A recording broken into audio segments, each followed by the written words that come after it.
5 matchs au programme aujourd'hui en NBA, ici Dorado, parieur professionnel au Mexique pour une nouvelle émission, l'expert. Vous le savez, dans cette émission, j'aborde les différentes rencontres en vous partageant mes analyses, mes conseils pour vous aider à faire vos pronostics NBA. Si vous êtes nouveau, n'hésitez pas à vous abonner à la chaîne YouTube, d'activer la cloche des notifications pour ne louper aucune des prochaines vidéos, de me suivre sur les différents réseaux sociaux. Tous les liens sont dans la description et notamment le Telegram si vous voulez recevoir bien tous mes handicaps, mes total points, mes total team et aussi mes pronostics, plein d'autres conseils en paris sportif. Être prévenu de toute mon actualité. Le lien du Telegram est dans la description ainsi que mes autres réseaux sociaux. Je vous donne rendez-vous à 20h sur Twitch pour le Dorado Show. C'est tous les jeudis à 20h où j'aborde un thème dans les paris sportifs pour vous aider à augmenter vos revenus grâce aux paris sportifs. On aborde des différents thèmes dans les paris sportifs. Je vous invite à aller aussi sur Spotify ou Apple Podcast pour écouter les anciennes émissions en format podcast. Le lien est aussi dans la description de la vidéo. Alors aujourd'hui, je suis un petit peu embêté, puisque j'avais préparé l'émission pour aborder les différentes émotions dans les paris sportifs, les bonnes, les mauvaises, les conséquences de ces émotions. Et en fait, je me suis réalisé ce matin en me levant, je me suis dit, mais merde, on n'a pas déjà abordé les émotions dans les paris sportifs sur une précédente émission. Et en effet, on avait vu comment gérer ces émotions dans les paris sportifs. Bon, c'est toujours bien de rappeler un petit peu ces choses-là, puisque je pense que c'est un thème qui est très important et qui va revenir dans ces émissions, puisque on vit énormément d'émotions dans les paris sportifs, et si tu n'arrives pas à les gérer, compliqué. Du coup, j'ai préparé un petit sujet, on va dire de sauvette, comment rester discipliné dans les paris sportifs pendant les moments de bad run, et au pire, je ferai un petit mix des deux émissions, puisque je pense que dans les bad run, on a aussi des émotions, et on passera de toute façon un bon moment, quoi qu'il arrive.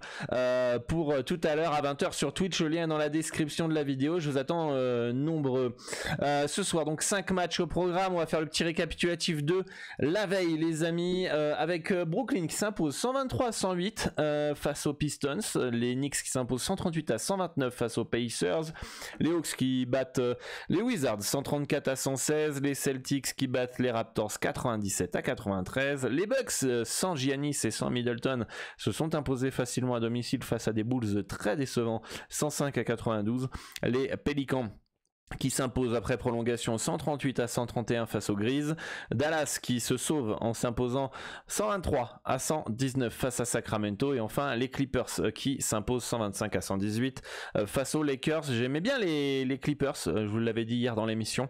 Le problème, c'est qu'avec la présence de D'Angelo Russell, Anthony Davis et LeBron James, la value était trop fine, du coup j'ai laissé, puis finalement ça passe ric-rac. Il y avait le over que je vous avais conseillé dans cette rencontre, et qui est passé. Donc voilà, j'espère que vous avez passé une belle soirée, vous, NBA. Dites-moi en commentaire, c'était quoi vos choix dans cette nuit. N'hésitez pas d'ailleurs à rejoindre le Telegram, le lien est dans la description si vous voulez recevoir mes tableaux avec mes handicaps, mes total points, mes total team, mes pronostics NBA. Si vous voulez aussi suivre mes pronostics en direct totalement gratuitement, d'ailleurs il y a une nouvelle émission qui va être sur Twitch normalement à venir, qui est, je n'ai pas encore choisi le nom, mais ça va être le Live Bet Pro, où je vais vous partager mes sessions de live betting. Je vais vous montrer un petit peu comment je travaille. Donc voilà, n'hésitez pas à rejoindre Twitch si ça vous intéresse, et de me suivre, et si vous voulez aussi les pronostics donc gratuitement NBA, des notes audio, des conseils, et puis plein d'autres choses, toute mon actualité. Est important de rejoindre le Telegram. Voilà. Bon, 5 matchs, on va pouvoir aborder la première rencontre avec mes Cavaliers de Cleveland qui se déplacent à Orlando, et les Cavs qui partent outsider selon mes projections, victoire 110-101 pour le Magic d'Orlando. Alors pourquoi autant d'écart les amis? En plus les bookmakers sont totalement ok avec moi, écart de 9,5 points, 10 points en faveur du Magic ce soir. Mais pourquoi les amis? Eh bien tout simplement parce que Cleveland est assuré de finir 4e, et il n'y a plus d'enjeu du côté de Cleveland, du côté du Magic aussi, ils sont déjà éliminés, mais c'est surtout que les Cavs ont mis au repos l'ensemble de ces joueurs majeurs: Jarrett Allen, Caris LeVert, Darius Garland, Evan Mobley et Donovan Mitchell, en plus d'Isaiah Okoro qui est le meilleur défenseur ou un des meilleurs défenseurs de l'équipe, puisque pour moi le meilleur défenseur de NBA c'est ce petit Evan Mobley. J'espère qu'en tout cas le meilleur défenseur cette saison sera récompensé du côté des Cavs parce que c'est la meilleure défense de toute la NBA, donc il faut récompenser la meilleure défense, et puis en plus ils sont meilleure défense et de loin. D'accord. Donc voilà ce qui explique pourquoi le Magic est nettement favori. Et est-ce que avec toutes ces absences potentielles offensives de Cleveland absent, plus la défense des Cavs, parce que l'identité de Cleveland est principalement sa défense, le potentiel offensif on va dire d'Orlando qui est pas ouf, eh bien je trouve que le under 218 points me paraît intéressant. D'ailleurs le marché a l'air de partir sur un under dans cette rencontre, comme vous pouvez le voir à l'écran. Moi je pense que on devrait avoir peu de points dans cette rencontre pour ma part. Les Sixers de Philadelphie qui reçoivent le Heat de Miami. Miami qui a encore de l'enjeu. Les Sixers, c'est un peu moins le cas si on prend le classement. Les Sixers, on devrait avoir la 3e place. Ils peuvent pas choper la 2e de Boston, ça me semble trop compliqué. Du coup, beaucoup d'enjeux du côté du Heat qui peut préserver cette 7e place. La 6e place à aller chercher me semble compliqué. Et du coup, je serais pas étonné de voir quand même les Sixers mettre au repos un petit Joel Embiid ce soir, voire même un James Harden. On a déjà ces jours-là qui sont incertains, Maxey, Melton, Tucker et House. Donc du coup à surveiller si on n'a pas d'autres qui vont tomber. En fonction des informations que j'ai actuellement, eh bien les Sixers partent légers favoris, 111 à 109 selon mes projections. Les bookmakers leur donnent un écart de 3 points, on est plutôt dans les clous, on est plutôt bien placé. Pour moi il n'y a aucune value. Pareil au niveau du cut, on a un cut à 219,5 chez moi et c'est un 220 du côté des bookmakers. Donc pour moi il n'y a rien à faire dans cette rencontre. À surveiller quand même tout de même les informations du côté des Sixers, autant on aura une value une fois qu'on a toutes les compositions sur le Heat de Miami. Les Spurs de San Antonio qui reçoivent les Blazers, deux équipes qui ont absolument plus rien à jouer, éliminées clairement, deux équipes qui font clairement tourner, on va le voir ici, voilà.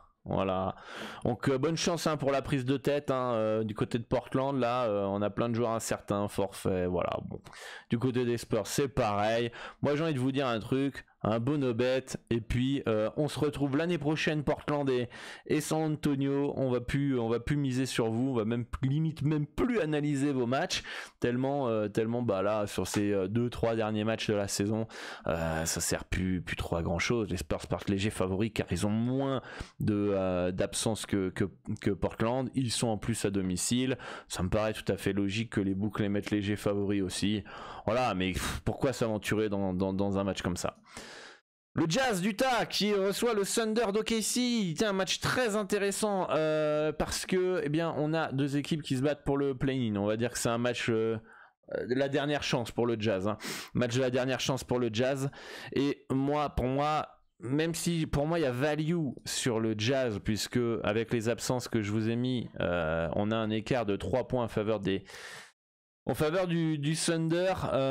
J'ai pas le sentiment que le Jazz va aller chercher le play-in. Je sais pas ce qu'il a, Markkanen, un coup il joue pas. Ils sont forfaits en plus, Sexton et lui, Kessler forfait, Rudiger forfait, Clarkson forfait. À partir du moment où ils ont fait le trade avec les Lakers et les Wolves, en lâchant Vanderbilt, Beasley, comment il s'appelle, Mike Conley aussi, pour moi à partir de ce moment-là ça voulait plus chercher le play-in. C'est ça qui est, alors qu'ils avaient fait un super début de saison, première partie de saison vraiment impressionnante. Mais ça montre pas qu'ils veulent aller le chercher, quoi. Et dès février, à mon avis, c'est pour ça qu'ils se sont dégringolés dans le classement. 3 victoires sur les 10 derniers matchs.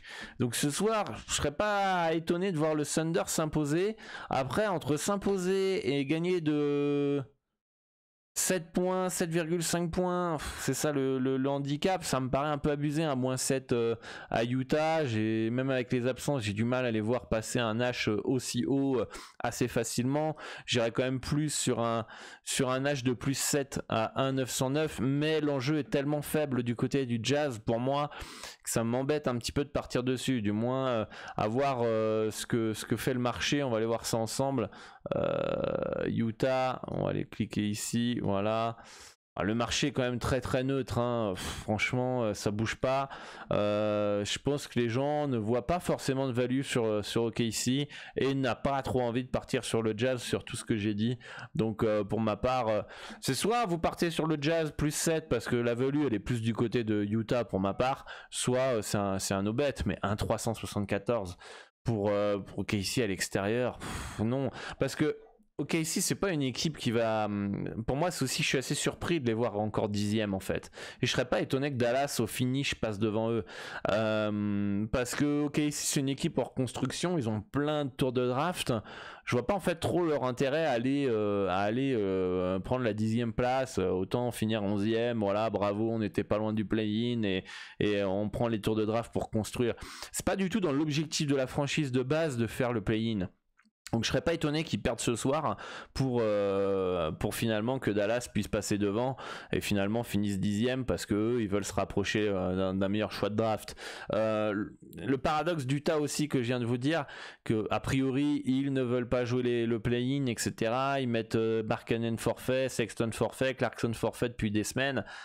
Je me demande pourquoi en fait ils ont été chercher la prolongation derrière contre les Lakers, quoi. Enfin, dans ces cas-là, fallait pas mettre un 12-0 dans la dernière minute pour arracher une prolongation si tu veux pas gagner. Bon, après, c'est bien sûr, c'est l'institution qui ne veut pas gagner. Les joueurs qui sont sur le terrain veulent évidemment gagner. Donc, l'institution va tout faire pour mettre l'équipe la plus faible pour ne pas gagner. Mais les joueurs veulent gagner du temps de jeu, veulent gagner d'un contrat, donc du coup, ils se battent. C'est pour ça qu'ils ont été chercher potentiellement la prolongation. Mais voilà, quoi.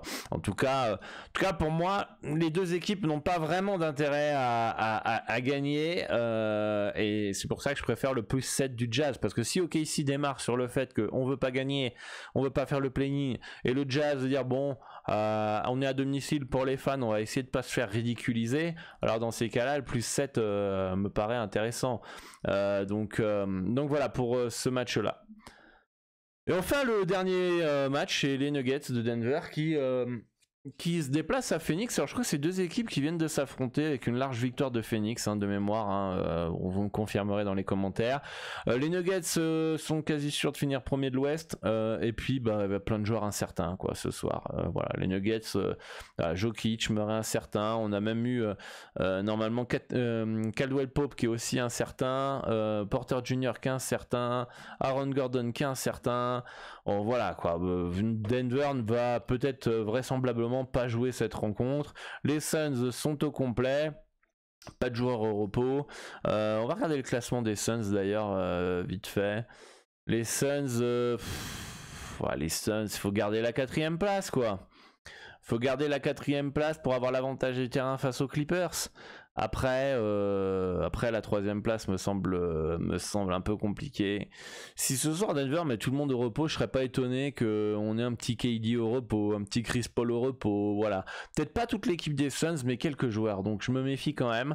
Moi j'ai un écart de 10 points en faveur des Suns au niveau de mes projections. C'est un moins 10 et demi en faveur de Phoenix selon les bookmakers. Il n'y a aucune value par rapport à soi. Au niveau des stats, le over 223 paraît intéressant. Le over 223, le marché a l'air de partir légèrement dessus aussi. On va aller voir les mouvements de courbe du 200. Bon, là on va regarder le 224, mais voilà, bon, ça reste assez neutre. Je suis pas non plus ultra fan de ce over. Je préfère le under Cleveland. Parce que avec les absences du côté de Denver, est-ce que si tout le monde n'est pas là, est-ce que ça va scorer quoi? C'est une des questions. Donc voilà un petit peu pour cette map NBA les amis. Dites-moi en commentaire ce qui vous intéresse.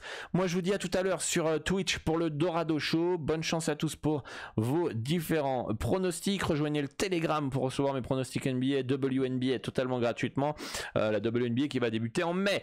Donc soyez chauds, c'est ce qui va finalement être le fil conducteur pour tout l'été jusqu'à la prochaine reprise de saison NBA et moi je vous dis à bientôt sur notamment Discord. Si vous voulez échanger avec l'ensemble de la communauté, vous êtes beaucoup à me dire ouais comment on peut échanger avec les autres membres de la communauté.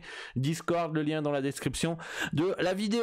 À très bientôt les amis, à tout à l'heure pour le Dorado Show sur Twitch et je vous dis bonne chance pour vos pronostics. À très vite.